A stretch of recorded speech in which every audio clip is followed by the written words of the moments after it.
뉴스 미디어 전망 2021 코로나 상황의 디지털 전환의 가속화입니다. 뉴스 미디어 협회, 국제 뉴스 미디어 협회 윌킨슨 대표께서 발표를 해주시겠습니다. 윌킨슨 대표님, 안녕하세요.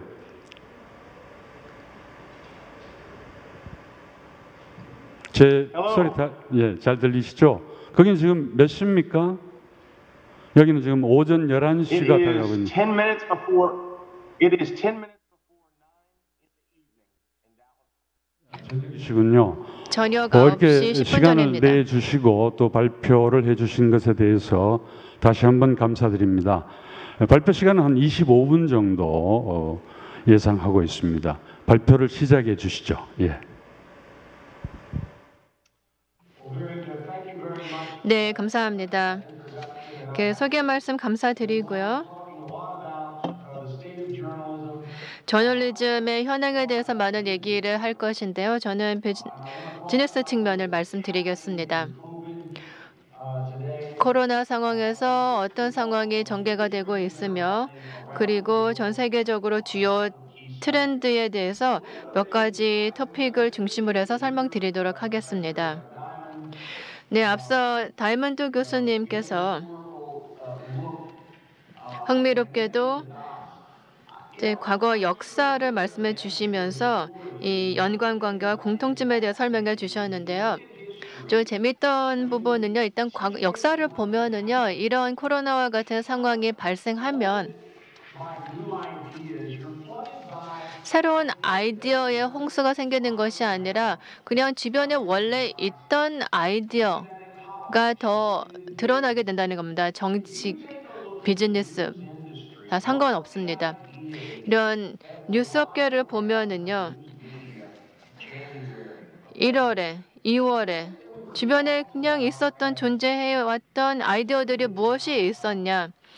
아이디어는 있었으나 우리 기업 내에서 회사 내에서 추진하지 못했던 것들이 무엇이냐라고 생각해 보시면 디지털 전환, 디지털 구독, 유지를 위한 과학, 그리고 독자들의 참여를 어떻게 향상시키는지, 그리고 퍼스트 파티 데이터 전략, 서드 파티 쿠키가 사라지게 되면서 한 1년 후면 이제 없어질 것인데요. 퍼스트 파티 쿠키에 대해서 어떻게 대처할 것인가에 대한 아이디어들이 있었을 것입니다. 저희의 인마 협회에서는요. 저는 코로나 이전에 할 일은요. 세계 각지를 돌아다니면서 여러분들의 스토리를 듣는 일이었습니다. 저도 한국에 여러 차례 방문한 적이 있었는데요. 주요 출판사들도 만나봤고 그래서 주요 언론사들도 만나서 어떤 어려운 점이 있는지 그래서 그런 스토리를 저희 발표에도 좀 녹아내려고 했습니다.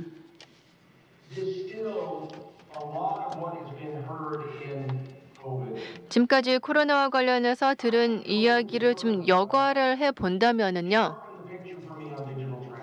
디지털 트랜스포메이션에 대해서 조금 더 분명한 생각을 갖게 되었습니다. 이렇게 5가지 원으로 표현할 수 있는데요. 궁극적으로 미디어에 있어서의 가치 창출의 핵심은 향후 10년, 20년을 내다볼 때는요. 바로 데이터, 구독, 그리고 광고가 이 저널리즘과 프로덕트라는 상품을 지지하는 겁니다. 우리는 프리미엄화하고 개인화하고 디지털화하고 문화화하고 습관화해야 되는 겁니다. 코로나 이전의 상황이 이랬었는데요. 저는 주장하고 싶은 것은요. 코로나를 겪으면서 이에는 변화가 없다라는 겁니다. 이렇게 5가지 원 중에서 3가지를 중점적으로 설명을 드리겠습니다. 가장 자극적인 주제는 아닐지는 모르겠지만 뉴스 미디어가 직면하고 있는 주요한 현안 3가지다라고 보고 있습니다. 전 데이터와 관련해서 간단히 먼저 말씀드리자면 데이터가 뭐 그리 중요하냐라고 하실 수 있겠지만 빅데이터가 이 업계의 과거 5년 동안에 어떤 큰 변화를 가져왔는지 한번 보시기 바라겠습니다. 우리의 뉴스룸은 그야말로 인게이지먼트 엔진이 됐습니다. 그리고 상품과 테크 문화, 부상을 했고, 그리고 독자의 시그널과 독자 분류에 대한 얘기를 많이 하고요.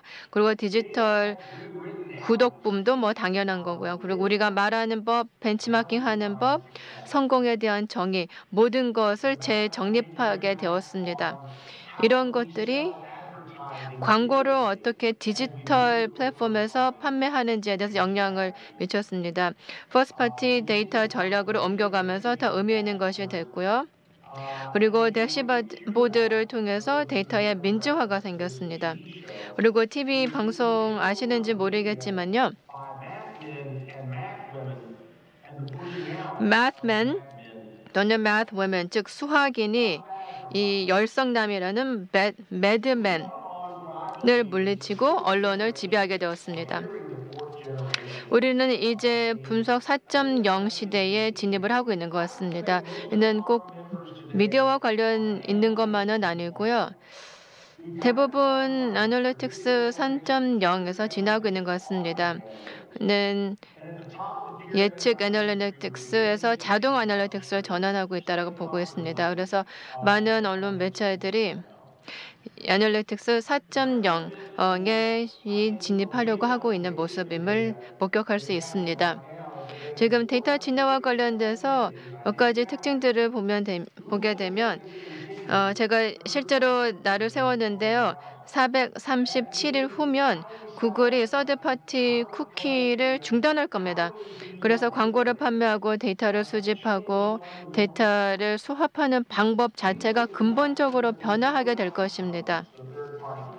서드파티 쿠키가 몰락함으로 인해서 사라짐으로 인해서 4가지 결과가 생길 거라고 보고 있습니다. 우선 첫 번째, 아무것도 안 할 수도 있는 겁니다. 구글과 관련자들이 어떤 제안할 겁니다. 프라이버시 샌드박스라고 하는 서비스를 제공해 줄 것이고요.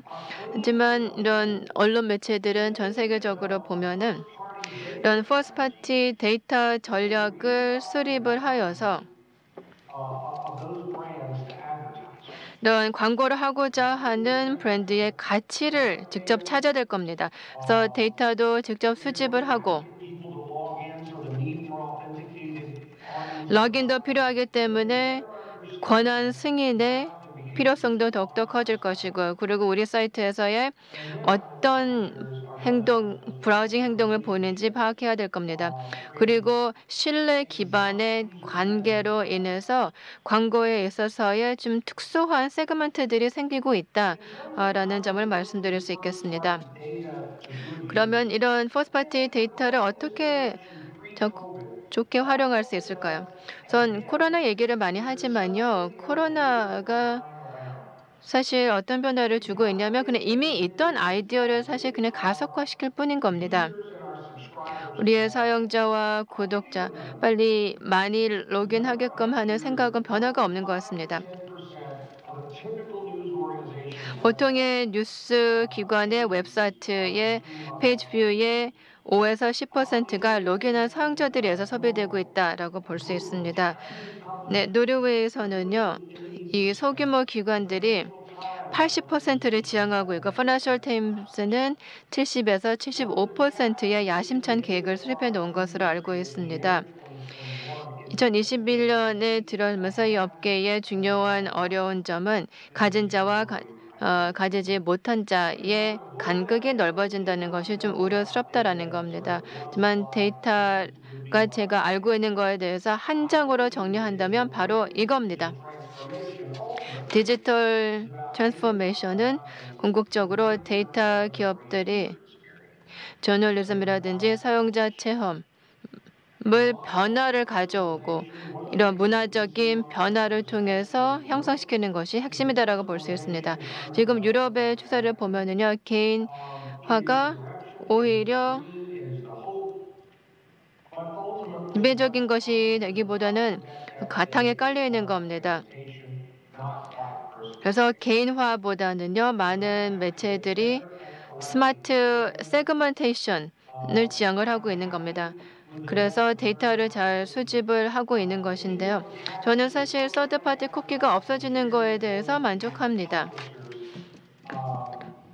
언론 매체가 다른 얘기를 한다면 글쎄요. 저는 다른 얘기를 할 것 같습니다. 서드 파티 쿠키가 사라지는 것이 좋다라고 보고 있습니다. 오히려 하이엔드 시장에 있는 기관들은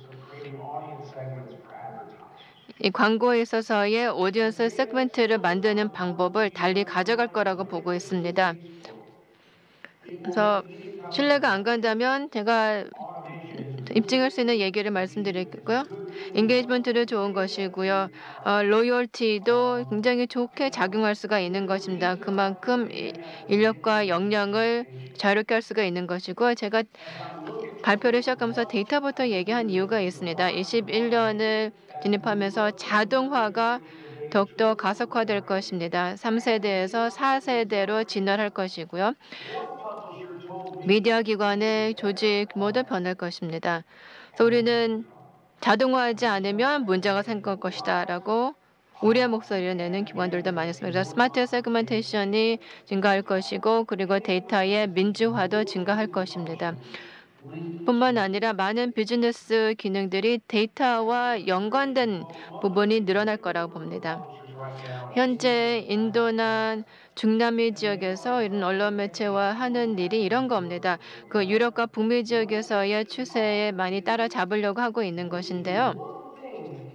바로 이런 겁니다. 우리가 만약에 북미와 유럽에서 처음에 하지 못했던 것을 한다면 바로 데이터에 투자한다는 겁니다. 데이터의 기반을 만들게 되면 구독 증가율이 훨씬 더 가속화될 겁니다.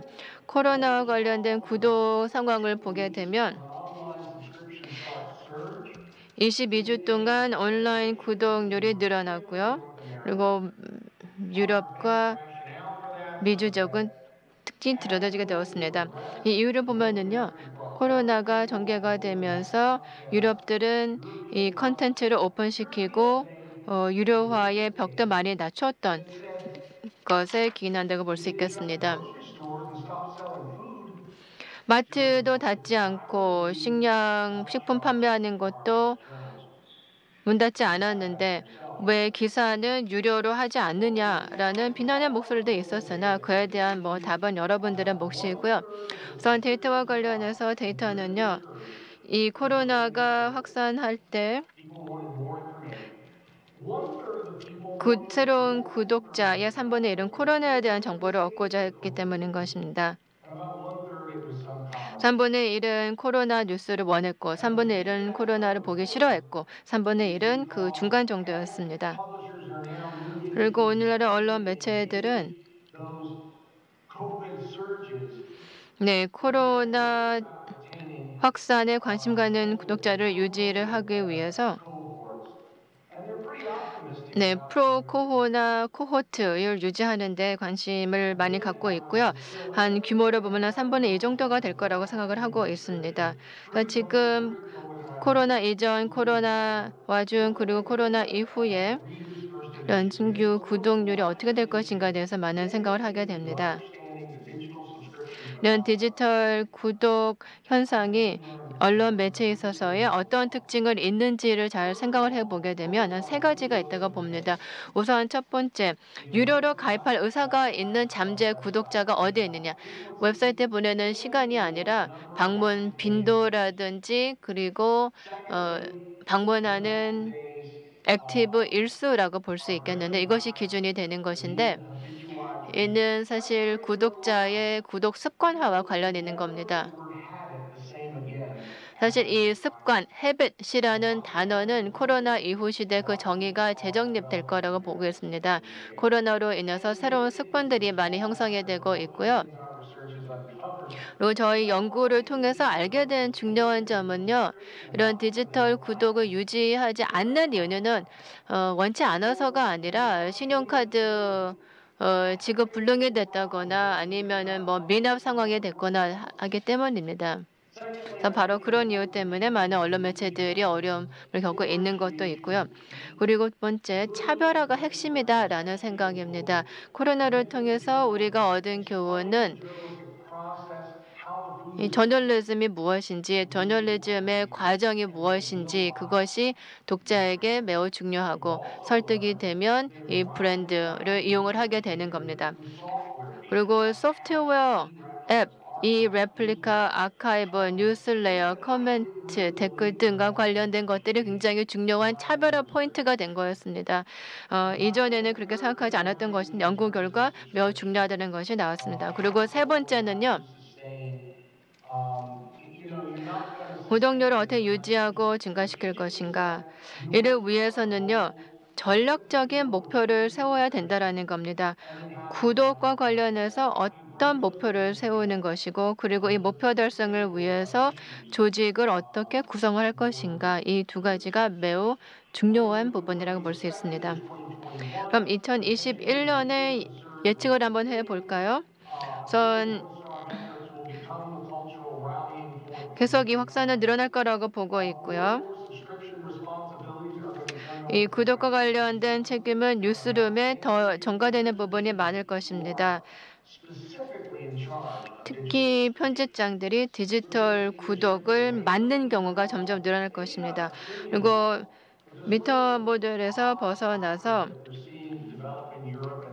유럽과 뉴욕 일부에서 프리미엄 타임월 중심의 새로운 모델이 만들어지면서 이 칵테일과 같은 융합형 구독 모델이 생길 거라고 보고 있습니다. 스마트 세그멘테이션이 증가하고 개인화는 둔화될 것이라고 예측을 하고 싶습니다. 그리고 새로운 베스트 프랙티스가 생겨야 될 것인데요. 어떻게 사용자로 하여금 접수하게끔 만들고 로그인하게 되고 어떻게 시간이 흐르면서 추적을 하고 데이터를 캡처할 수 있는지가 중요한 관건이 되고 있습니다. 광고와 관련해서는요, 저희가 여러 가지 인터뷰를 하면서 많은 연구를 했었는데요. 이 전문가들 대다수가 경제는 V형 회복을 할 것이다. 광고도 마찬가지다라고 과거에 얘기를 했었다면 이제는 W형 회복세가 예측이 된다. 그리고 연구 손실에 대해서 좀 부정적인, 비관적인 의견을 많이 피력하기도 한 경우도 있었습니다. 하지만 광고주엔 20% 정도만이 없어질 거다라고 하는 경우도 있었는데요. 오버 인덱스, 즉 초과 달성을 할 수 있는 기관은 굉장히 민첩하게 대응을 하고 그리고 이 고객들에게 대한 서비스를 더욱더 향상시킬 수 있는 그런 기관들이 누릴 혜택이라고 볼 수 있겠습니다. 하지만 저는 W형 회복이 아니라 WWW형 회복이다. 그래서 저점과 고점에 대해서 불감증이 생길 것이다. 라고 하는 사람들도 있습니다. 그래서 이러한 상황에서의 광고 비즈니스를 잘하기 위해서는요. 구글이나 서드파티 쿠키에 의존하기보다는요. 퍼스트파티 데이터를 적극 활용할 수 있는 방안을 강구하게 될 것이다. 라는 생각도 해보았습니다. 그래서 2021년을 내다보면서 결론을 말씀을 드리기 위해서 이 기회가 어디에 있는지 한번 보겠습니다. 12주의 핵심 주간이 있었죠. 3월, 4월, 5월 기간이었죠. 코로나가 급속히 확산했던 때 한국은 1월부터 시작했는지만요. 지난 12년보다 이 코로나 시대의 첫 12주 동안에 산업의 변화가 더욱더 빠르게 급변했습니다. 하지만 그 기저가 됐던 아이디어는 신규, 혁신적인 새로운 것이 아니라 기존에 있었던 아이디어를 갖고 변화했던 겁니다. 디지털 트랜스포메이션이라든지 구독 데이터 이미 있었던 얘기였던 것입니다. 그리고 한 브라질의 언론 매체에서 이런 얘기를 하더군요. 2024년, 24년 변화 계획을 코로나 6개월 동안에 다 버려버렸다, 없애버렸다라고 얘기를 했는데요. 이런 사례는 앞으로 많이 생길 겁니다. 코로나 피로에 대한 얘기도 많이 할 겁니다. 코로나 파티그라고 하는데요. 그것은 일시적인 것이 아니라 영구적으로 남아 있게 될 거라고 보고 있습니다. 이런 저점과 저점은 오랫동안 지속될 패턴이라고 생각하고 있고요. 디지털 트랜스포메이션도 영구적인 현상이 될 거라고 보고 있습니다. 얘기하는 거 이제 너무 지치고 지겹다. 그냥 이제 실천하자. 이런 분위기가 되고 있습니다. 그리고 신뢰 회복에 대한 기회도 많아질 거다라고 예측해 보겠습니다. 이렇게 구독률이 늘어난 것은 다 신뢰성과 관련된 것이라 보고 있고요. 이 문은 아직 닫히지 않았다라고 생각합니다. 코로나로 인해서 많은 것을 배웠죠. 네, 지역사회 활동에 대해서 많이 투자해야 되는 필요성에 대해서도 많이 인식을 하게 되었고, 또 과거 6개월 동안의 연구를 보면은요. 신뢰라는 부분에 투자를 함으로써 우리가 얻을 수 있는 것이 많다라는 겁니다. 인도만 보더라도 이러한 부분에 전략을 함으로써 1인당 매출이 늘어나고 있습니다. 그래서 신뢰에 어떻게 투자하고 이럴 신뢰성을 어떻게 증대시킬 것인가 고민해야 될 것이고요. 우리는 저널리즘 기반의 업계로서 이런 가치를 소중히 생각하고 노력을 해야 될 것입니다. 그래서 뭐 고용주든 CEO든 오너든 간에 우리 모두는 이런 저널리즘 브랜드의 일시적인 커스토디언, 수호자가 있는 겁니다. 굉장히 급변하고 있는 세상 속에 살고 있고요. 그래서 CEO분들은 제게 이런 말씀을 합니다. 빠른 기간 내에 너무 많은 변화를 하게 되어서 지치고 있다. 그래서 변화의 문은 조금 좁아지고는 있지만 여전히 열려 있다. 그래서 희망이 있습니다. 2021년에 대해서 뭐 어떠한 경제 금융의 혁신에 대해서 무한적으로 있는 것 같지는 않습니다.